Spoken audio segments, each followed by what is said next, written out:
It's 10 o'clock and very good morning to you. This is Newsfeed, the AM edition. You're into the second hour, and as promised, we would be sitting down with former President Jacob Zuma's son, Duduzane. He's back from a very long lockdown in Dubai, and he joins us now for a conversation alongside my colleague, that's a politics editor here at Newzroom Afrika, Xoli Mngambi. Mr. Zuma, thank you very much for making the time. I've always wanted to know why the decision to move to Dubai, and what is it that you do there? No, firstly, thank you very much, Mr. Mngambi, Mr. Ngalwa. It's good to be here. I appreciate your time. First and foremost, I must appreciate my brother for being appointed the head of SANEF a few months ago. That's a big step. We follow you and we like the work you do. To answer your question, Mr. Mngambi, it wasn't my choice to go to Dubai or to move to the UAE. I was doing my business calmly. As you saw, there's a lot of media coverage that came around myself and my associates and my family on business dealings, and that led to subsequent actions from certain institutions that basically forced me to make a move. That would be in the form of not being able to live here because I was excluded from the financial system by way of bank accounts. So my bank accounts were frozen and shut down. That was December 2015 was the first time it happened, and then up until now I'm still financially inactive in South Africa, so I had to go ply my trade elsewhere. That's the reason I left to the UAE. Now, having moved to the UAE, and we know that you are business partners with the Gupta brothers. Now, the question is, are you still in business with them, or what business are you involved in Dubai? So, over the past 5 years, with the trials and tribulations, it afforded me the opportunity to reflect, to look at other ventures, to look at new opportunities, to carve out new relationships. Because living out in the world, this is the opportunity that's afforded to some of us. So, as things have happened, I've taken decisions that best affect me and my family. And I'm doing my own thing. It's a new chapter in my life. They're great people, they're great business people, they're great family. So you're still in business with them? No, I'm not in business with them. As you're aware, they're living elsewhere in the world. I'm doing my own thing. Can I just come in there for a sec? So when last did you make contact with them? And when you say they're somewhere in the world, are you not allowed to reveal their exact whereabouts? No, I'm allowed to do whatever I please. But if that's a question you want to ask the related parties, that's a question you ask them. I can only speak for myself. Yeah. So your last contact with them, when was it? I think lockdown separated a lot of us. So I think even with my own family. So the first time I saw my family was in about a year, and that goes for everyone else, because everyone has been dispersed all over the show. Yeah. So it would be a year. Now, talking about, so you're saying you're no longer in business with them, and I'm sure you've had time to reflect, as you're saying. In one of the interviews you did, you were asked the question as to why you thought they brought you into business, and your response then was that you believe that it's because you're a likable guy. Yes. Having reflected and having seen some of the evidence that has been led in State Capture Commission, among others, do you still hold that view? Most definitely do. I think when it comes to partnerships, it's something that the person decides whether to get involved or not. I made that decision. I stand by that decision, regardless of how things may have gone. The question I get asked is, do I regret that decision? I most definitely don't. I don't regret doing business with them. I don't regret knowing them. I've learned a lot from them. They've exposed me to a business world that I believe most people are not exposed to. The only regret that I do have is the fallout. I mean, what's happening with the State Capture Commission, the investigations. I mean, people's lives have been affected. Yeah. We've got people that used to work for us in our group of companies whose their career paths came to an end because of the shenanigans. There are people who have lost their livelihoods and their growth path in life because of what's happened. So the issue I have is, if you have the fight with me or them, have the fight with us, it shouldn't affect the people that work for us. And if you recall, I resigned as a director from the companies, and I said the reason I did that was so that they could leave the companies to run and focus on dealing with whatever issues they felt that they had with us. Thank you. You ply your trade in Dubai, as you say, because of the impossible working environment in South Africa with your accounts being shut down. I still would like to know what caused you to not be in business with them anymore, the Guptas. No, so, like I said, the past 5 years, and more especially the past 2 years, has been a time for reflection for everybody, not just myself. The world has changed. We all grow, we learn from our experiences, and that's just a decision I decided to take. You know, people have views on paths that they're going to take business-wise, personally, so do I, and it's as simple as that. And the line of business you in Dubai, because you clearly work by yourself now, you're no longer linked with them. Yeah, that's correct. I'm doing my own thing. What is it that you do there? Well, stay tuned, you'll see. Now, we've spoken about not having any regrets in terms of your relationship with the Gupta brothers. Do you at least have regrets about some of the decisions that were taken by your business partners, and I assume you were part of them? Some of those decisions which have led to evidence that we've been hearing in the State Capture Commission, including even yesterday around VR Laser. Do you regret that? No, so I can't hold a regrettable view on that, purely because there's allegations out there. There have been spurious allegations. There have been all sorts of aspersions cast on myself and many others, besides the Gupta family and myself. Accusations are one thing. Allegations are one thing, but if we've done something wrong, it's up to law enforcement to prove that right. They've been investigating, you know how long they've been investigating for. I've appeared, and I keep saying this, I've appeared before the State Capture Commission. I've been arrested for fraud, corruption, bribery, money laundering, whatever else the list entailed, and I face those charges. So I'm sitting here today saying that question, Ms. Ngalwa, is an unfair question, because I've walked that distance. There are people that have said stuff, and will continue to say stuff. That is their opinion. So you have no regrets about any of the decisions, business decisions that were taken by yourselves? I work in a group, I work in a collective when it comes to business partnerships, even in family. So once a group decision is taken, once I've put my view on the table, and my view is not the way forward, then I stick by that decision and we move forward, good or bad. That's what partnerships are about, no?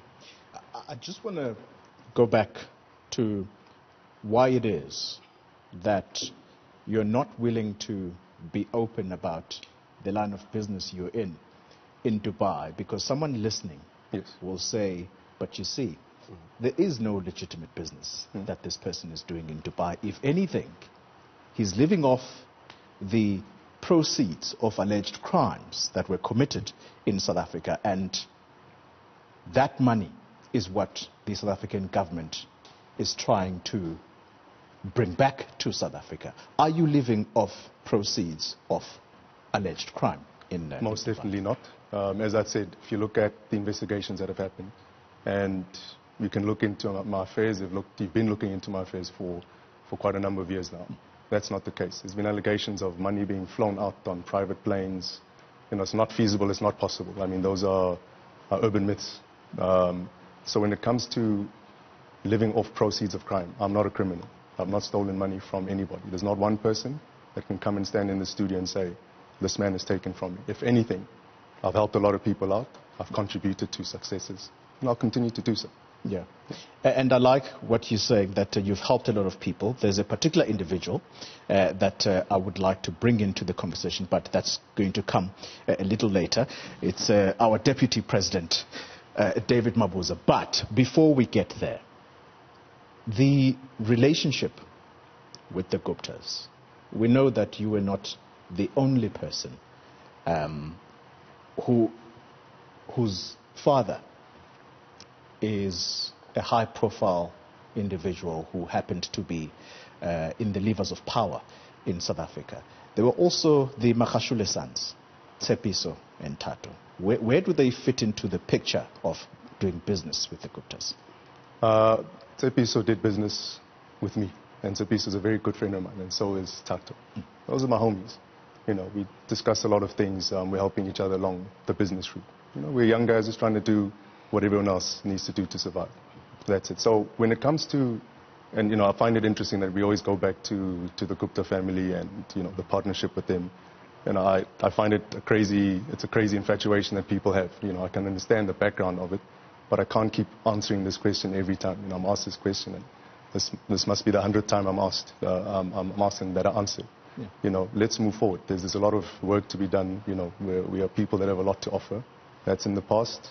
Everything else will be dealt with accordingly. But do you not think, though, that it's a fair question, given the fact that all the business, or most of the business that you've done, yes, you have done with the Guptas, so whatever other question around your business dealings, yes, will be about you and them? Yes, and I've answered those questions.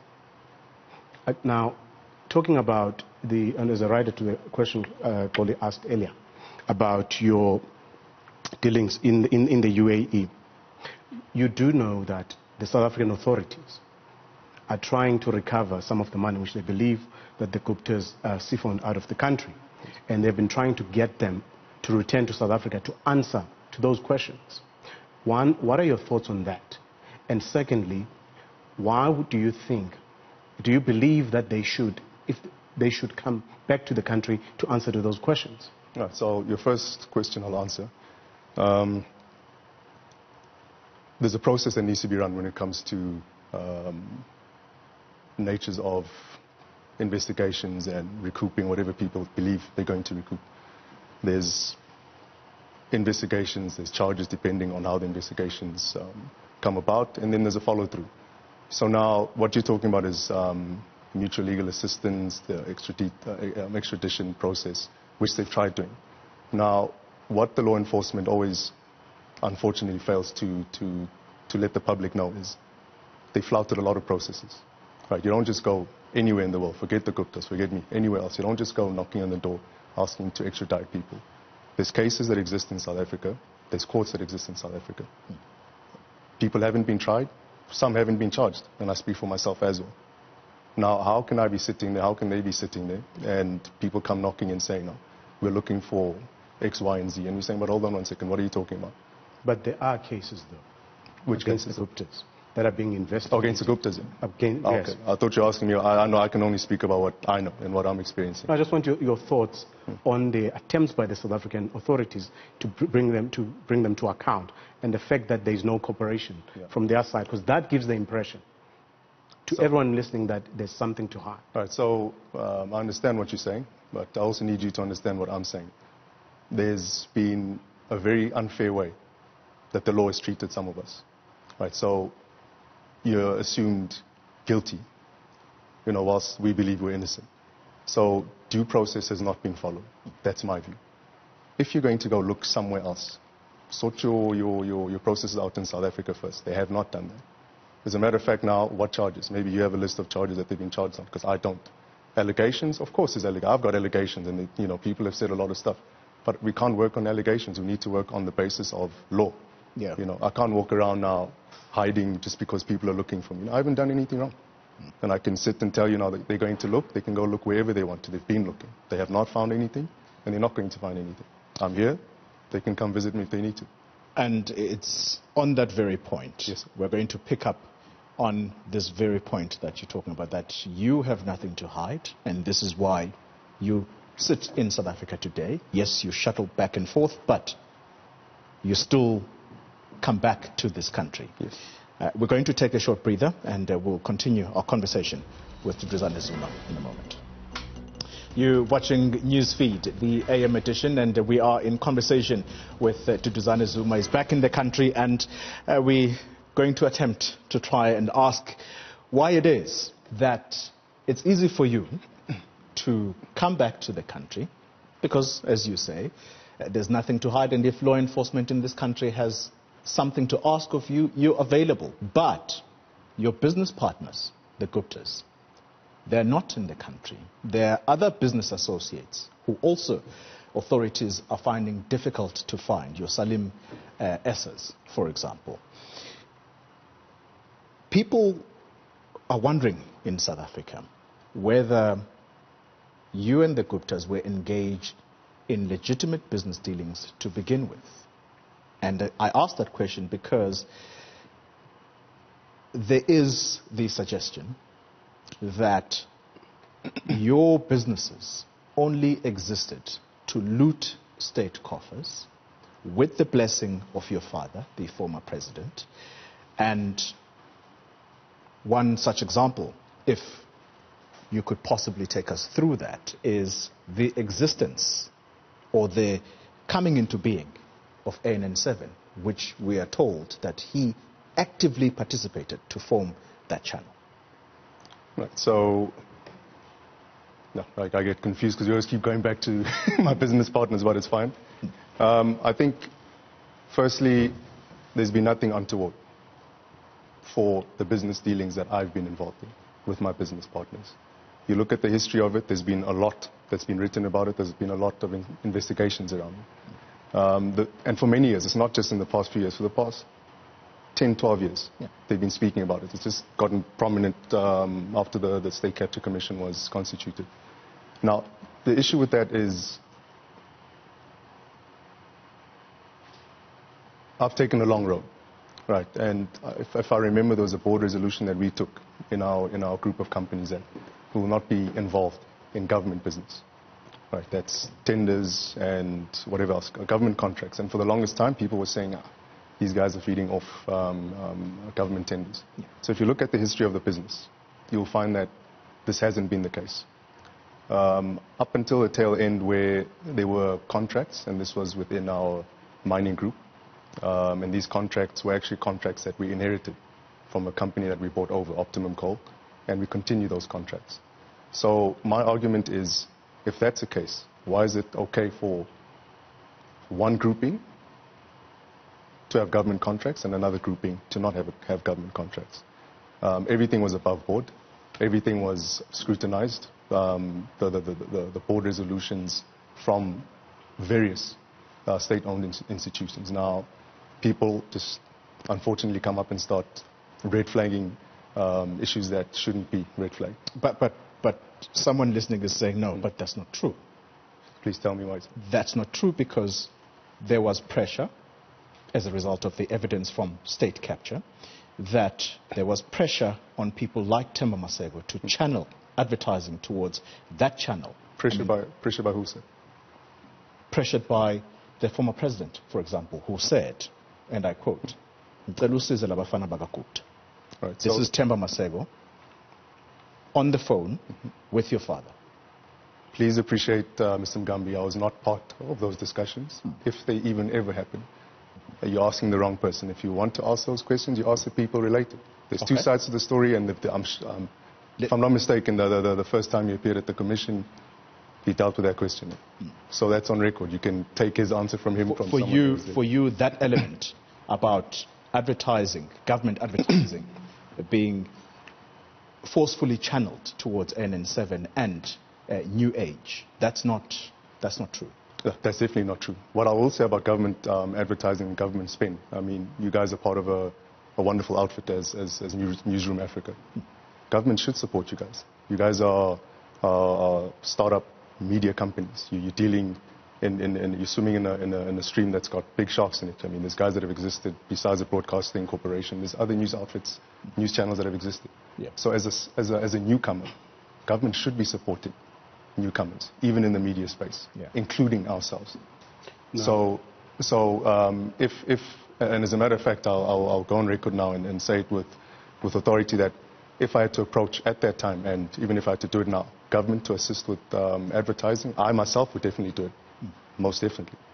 Make no mistake about that. Teketa, how it came into being, that was also a matter of much dispute because it was said that Eskom helped.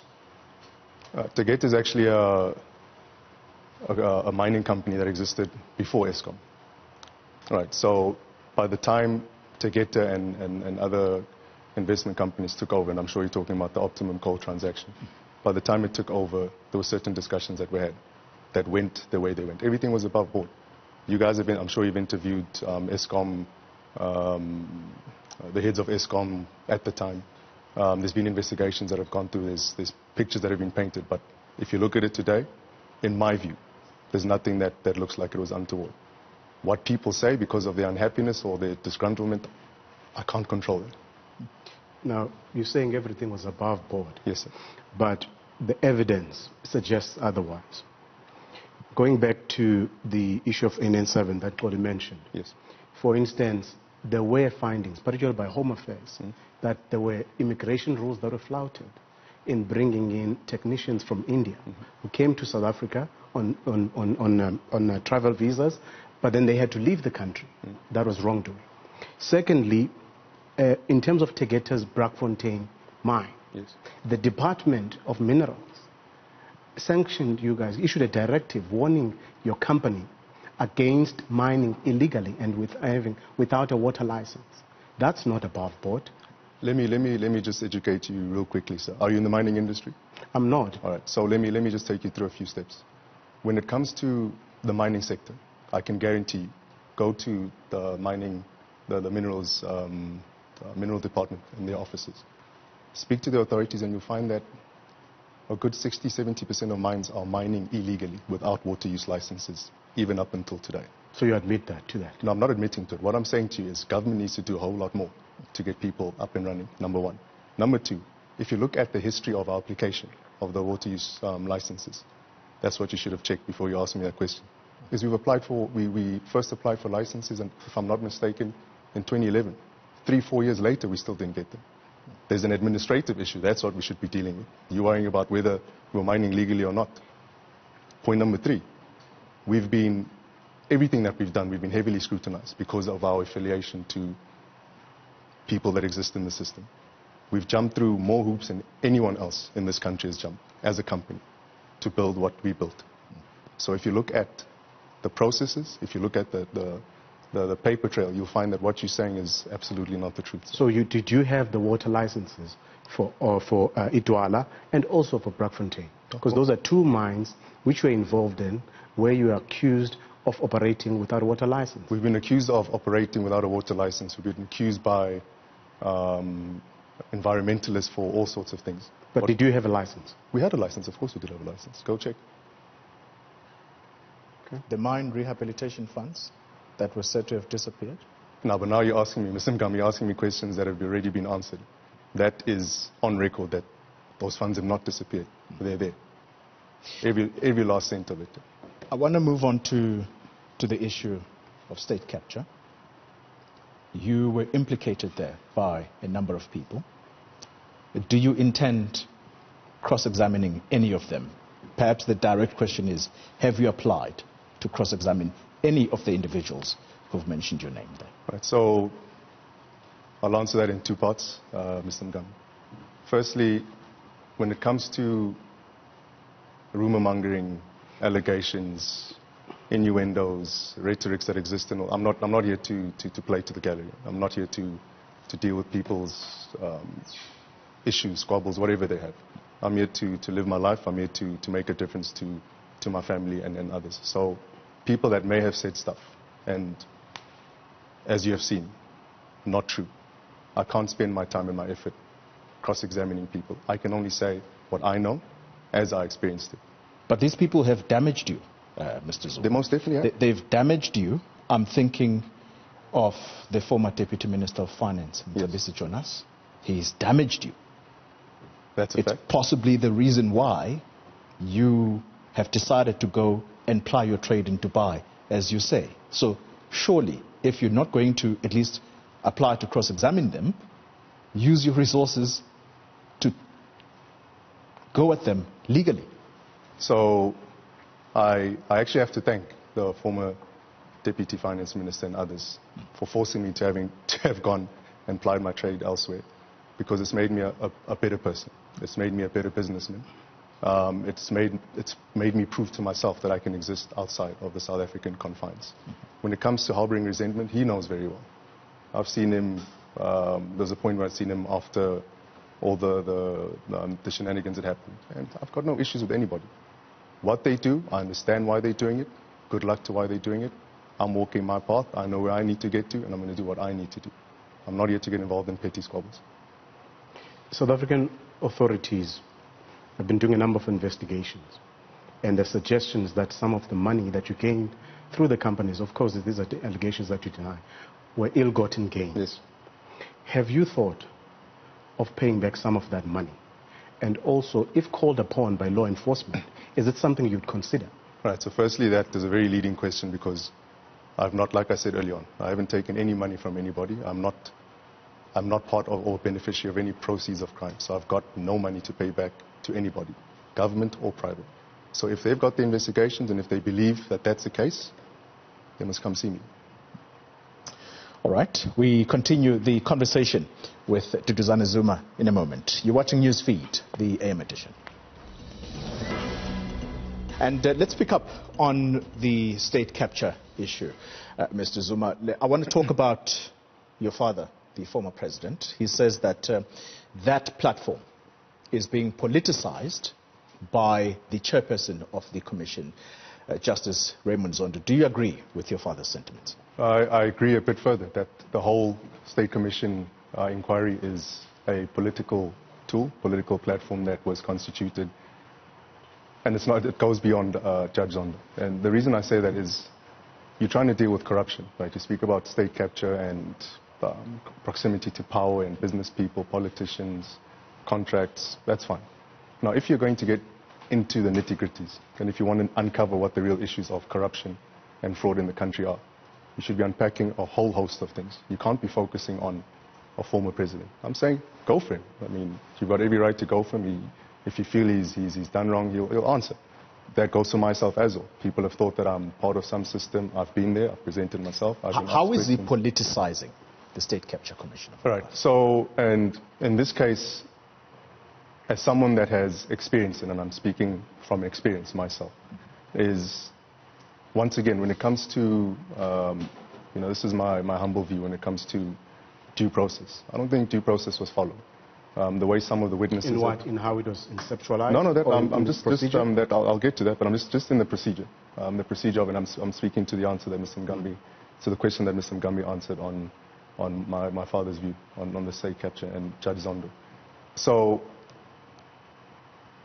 the way the whole commission, Judge Zondo himself, I mean, he's a very nice gentleman, but I think he's dealt with it quite interestingly. You look at the evidence leaders, they've been a bit lenient on a few people. They've been a bit harsh on others. You know, the law... Individuals? Okay, can you name names where he has been lenient? He's been lenient on more especially, I'd say, the people that make the allegations. You know, it's easy for any of us to stand up and say, Mr. Ngalwa, I accuse you of A, B, C, and D.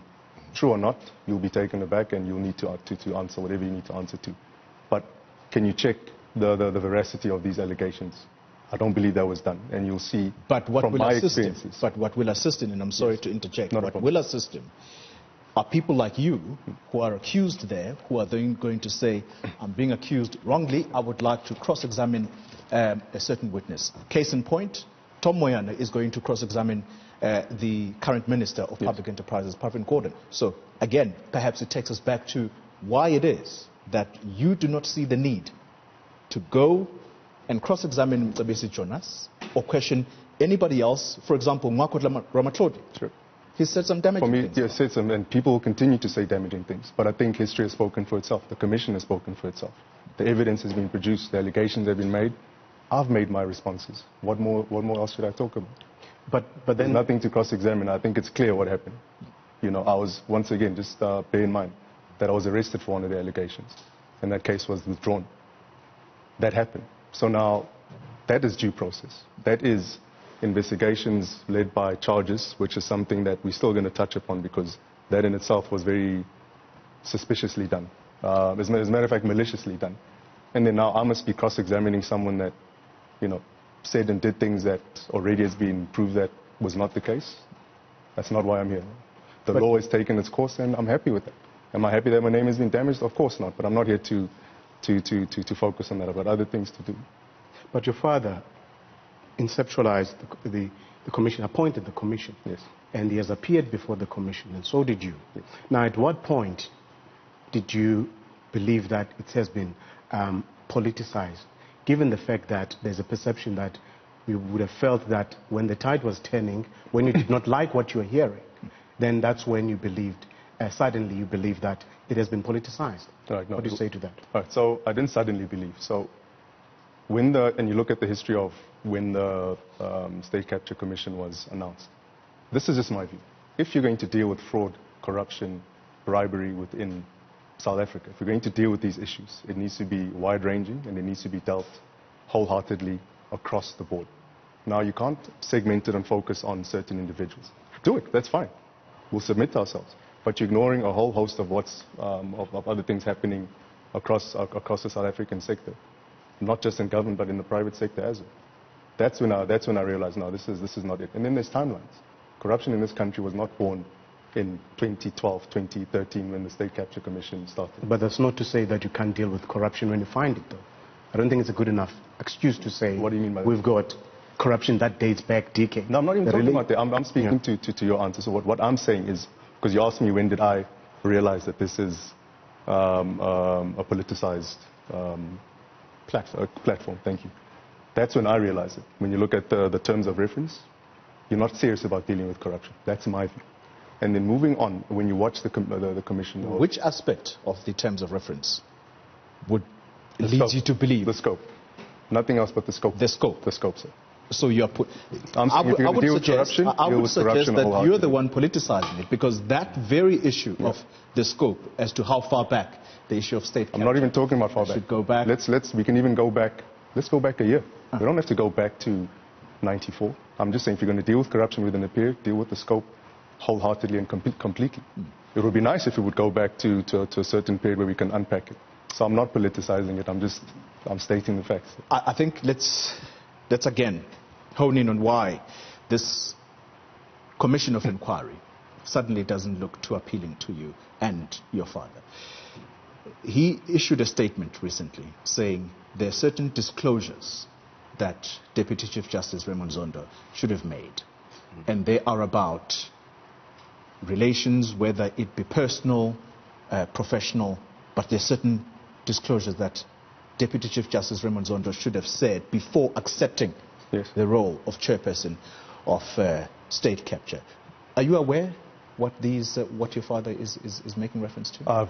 I don't get involved in business, that's not mine. So what he said, what he's penned, that's for him to deal with. I can only speak about what I know and then what I've experienced. But you're supporting him? Am I supporting him? For him to defend his rights, 100%, to the death, 100%. What is your relationship with Judge Zondo? Do you have any familiar relationships? Myself?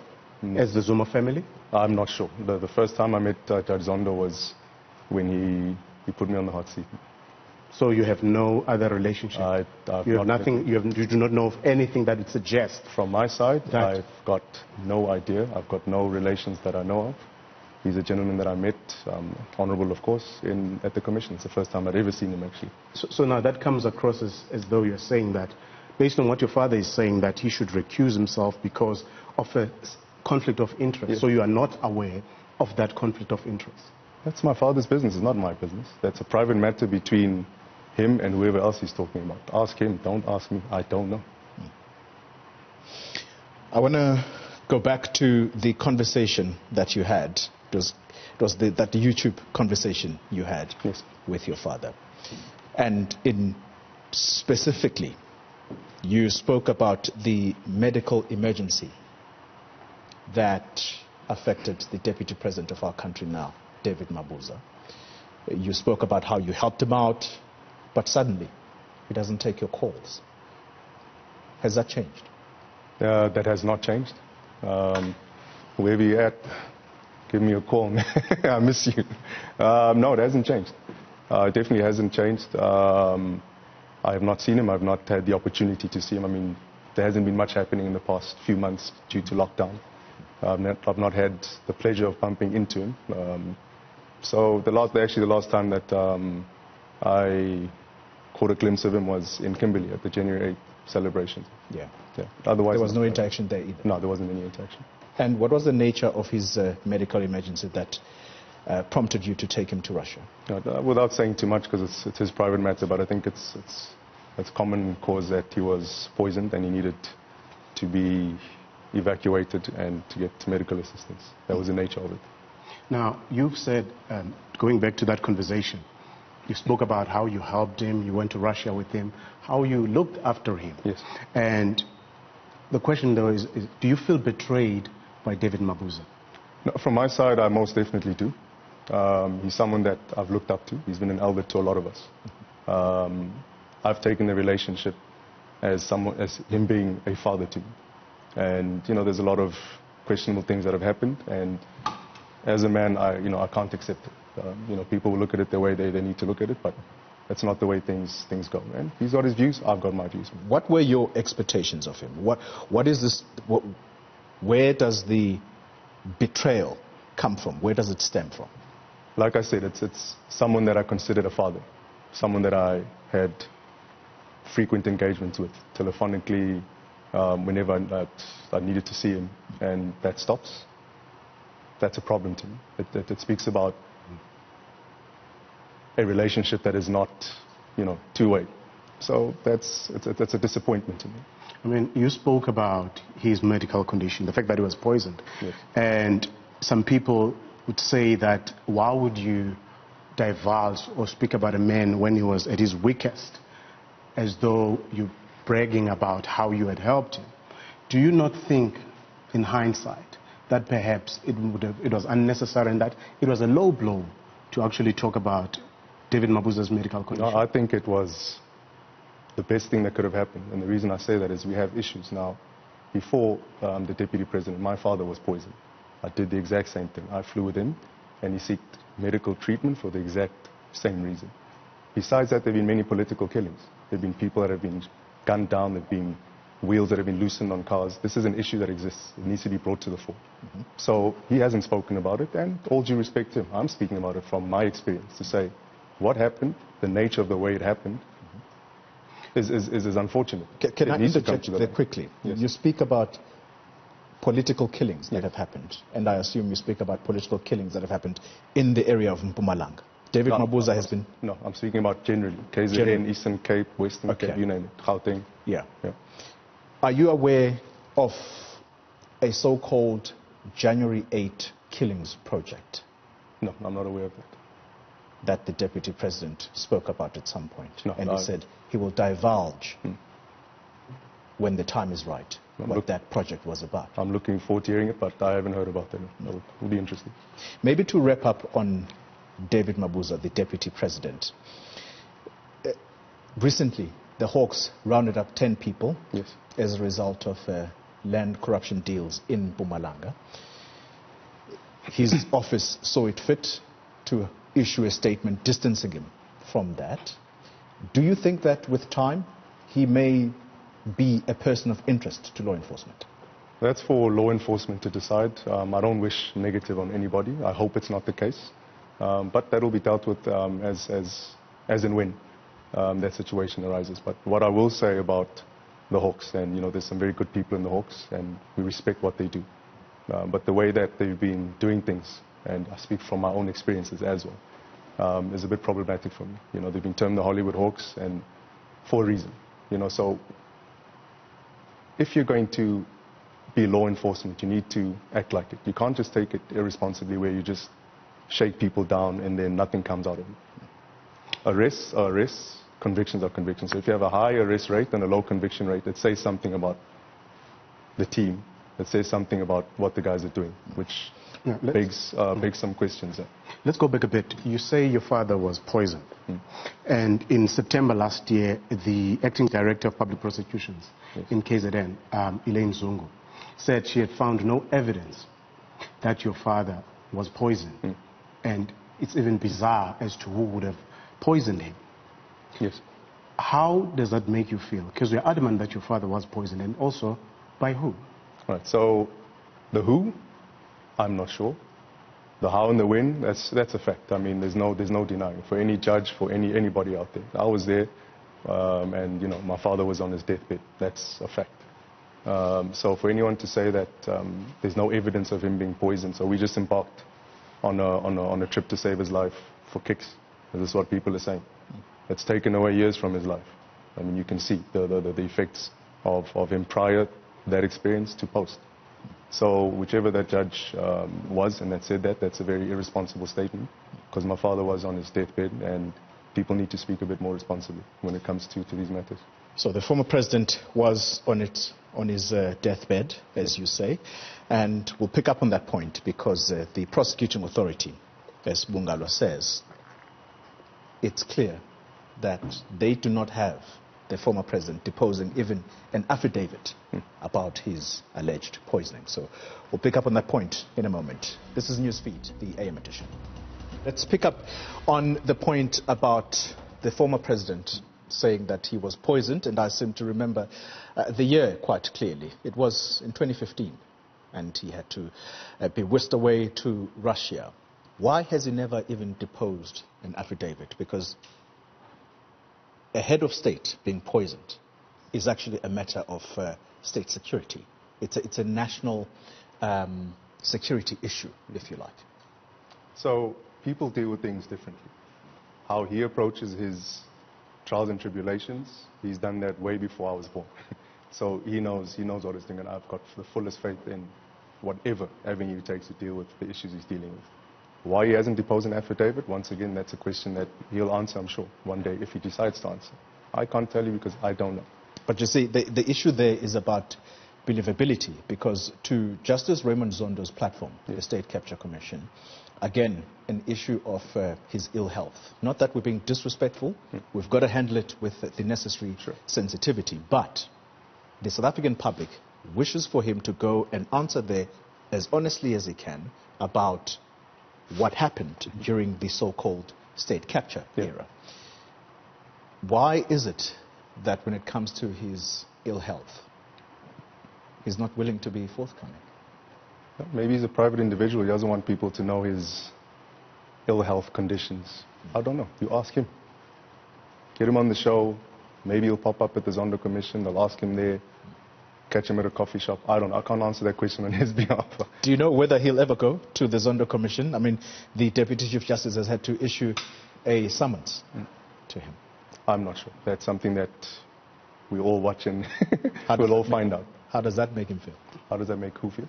The former president, that he's had a summons to compel him to go and appear. Look, I think he's been through many legal actions that have been put upon him over many years. He's had a history of being accused of a whole host of things. You know, it's obviously nothing new to him. He's dealt with it the way he's dealt with it for the past, must be 20 years now. As far back as I remember. He's been at the front line of being accused for a whole host of things, and he's dealt with them. So I have the fullest confidence in whichever avenue of fighting for himself the way he sees fit, he's going to do it, and I fully support what he needs to do. If called back to the Zondo Commission, yes, sir. Will you go back? What would I be called for, sir? No, if you're called. I mean, there's evidence that is being led, as I made the example even yesterday, about some of the companies we're involved in. But the question is whether, because your father has taken a stance that he's not willing to go back to the commission.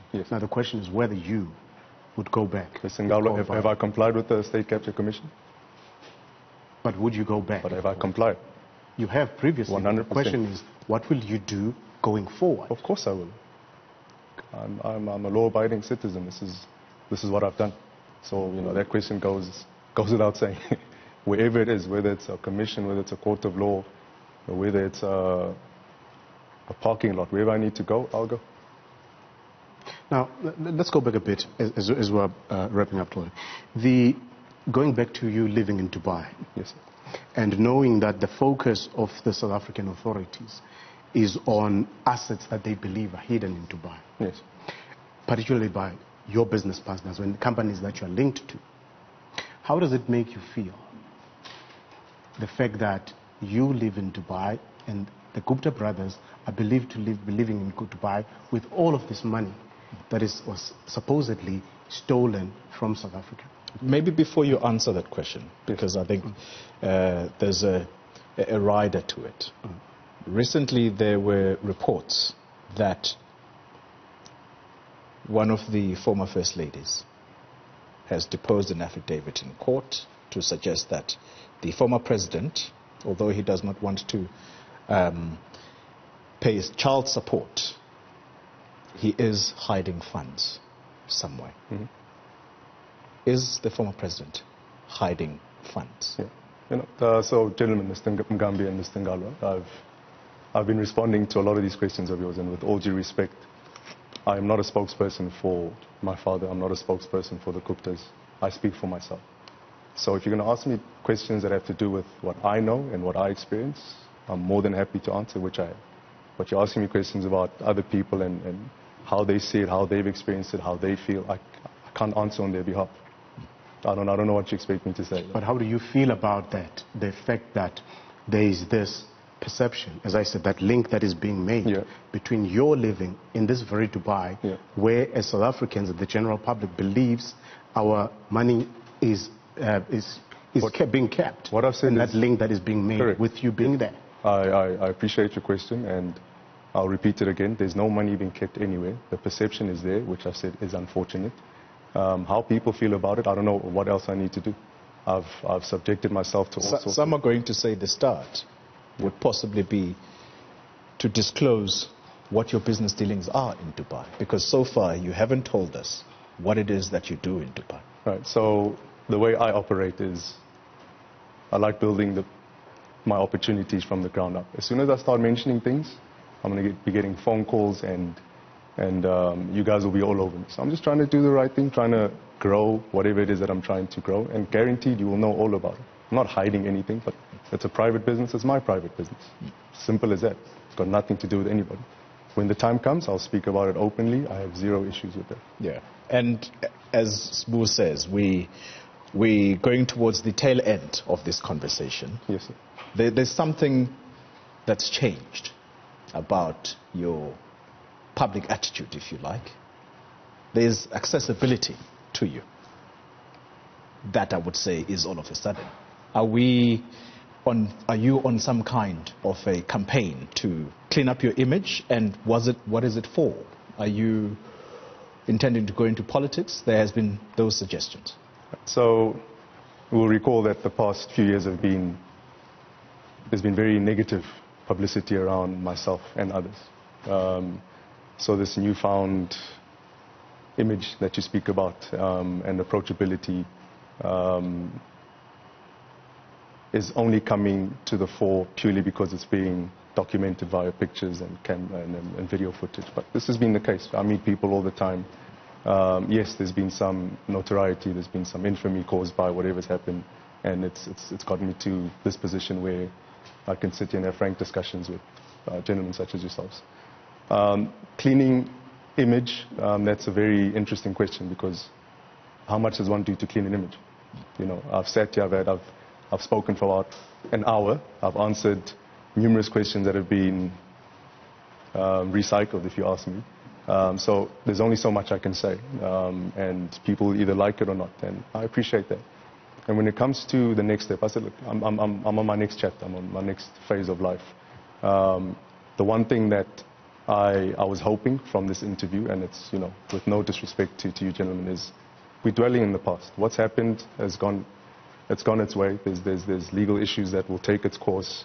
People will get to a point whether I'll be, you know, tried, tested, convicted or not. And I can tell you now that's not going to happen. I think we've seen this. I'm moving forward. I believe I have a whole lot to contribute. I am going to contribute. Are you getting involved in politics? 100%, so I'm getting involved in politics. In what Via the ANC?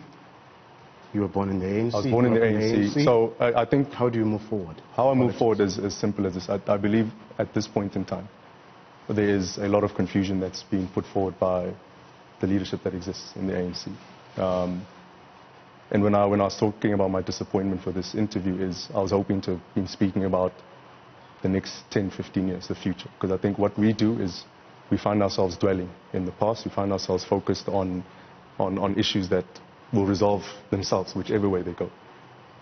There's no direction, clear direction that's been given. This is my view. But these are legitimate questions, though, that have to do with things that have happened. So I understand that. I understand that. We cannot. No, I understand that. But also going into politics, what is your offering? Yeah. So what I'm saying is, I'm trying to build a picture, because the problem I have is we get stuck on, and I'm speaking generally. It's not even about myself. I'm not speaking about my trials and tribulations. I'm talking about generally, because we're living in a country where there's a lot of confusion, whether we like it or not. People are failing to step up in whichever manner. in government, in the private sector, in general politics. But I'm going to have to interject there because there's a lot of confusion. People are refusing or are failing to step up. Is that in reference to the current president, Cyril Ramaphosa? That's in reference to the current administration. Where is the failure to step up? Because he's on a clean-up, and some have said he's cleaning up what your father messed up, which is what they've termed the 9 wasted years. Right, so I don't want to talk about 9 wasted years. I want to talk about the next 10 years and what we need to do to get South Africa back to its credible state, back to being an African player, back to being a global leader. Industrialization, infrastructure programs, getting people's attitudes changed, because we have people that, you know, they don't respect themselves, they don't respect others. There's no discipline. That's what we need to be fixing. So how do you see this journey into politics? Because some are going to watch you with keen interest then for now, because it's a declaration that you just made. That you're going into politics. It is a declaration. It is in the ANC that you're going to rise. So you're willing to put in the hard yards. You start from a branch level. Are you a branch member? Yes, I am. Which branch? I will divulge the necessary as we get there. I'll divulge, but I'm in Newlands East in Durban. Okay. That's where I'm at. But so your political career, just to be clear, you are getting into politics via the ANC, not as a standalone. No, what I'm saying is I'm a businessman. I'm taking a political attitude into changing how things are done. We need to change how things are done. And I'm not specifically What's vehicle though? I just want to be clear on the vehicle so that we're clear as we leave here that this is how we are moving. Duduzane will come as a standalone party, or he's going via his political home. I'm doing it via the people that have the faith and trust in me to do so. That's what whoever that is, whoever rides with me, I'm going to ride with them. I am an ANC member. I was born in the ANC. The ANC grew me up. But there's certain issues of a particular nature that we need to deal with. I think there's a gap in youth leadership. There's a gap there's this gatekeeping that exists. So you're planning for ANC Youth League president? Most definitely not. 2024 elections? No. 2024 elections? You might just see my face in the ballot paper. As a matter of fact, I believe there's a strong chance that could happen. 2024? That's correct, sir. Via the ANC? Via the electorate. Wow. Maybe that's where we leave it with Duduzane Zuma. Thank you very much. Thank you very much. For making the time to speak to us. I appreciate it. For really just opening up to us. Mr. Mngambi, Mr. Ngalwa, I appreciate your time, and thank you very much for having me on your show. And to viewers, stay tuned. All right. Well, you heard it yourself from the man. He is venturing into politics, and that's where we ended in our conversation with Duduzane Zuma. Thank you for watching, and we're going to take you back, I'm sure, to the court proceedings in the Randburg Magistrates Court. This is Newsfeed, the AM edition.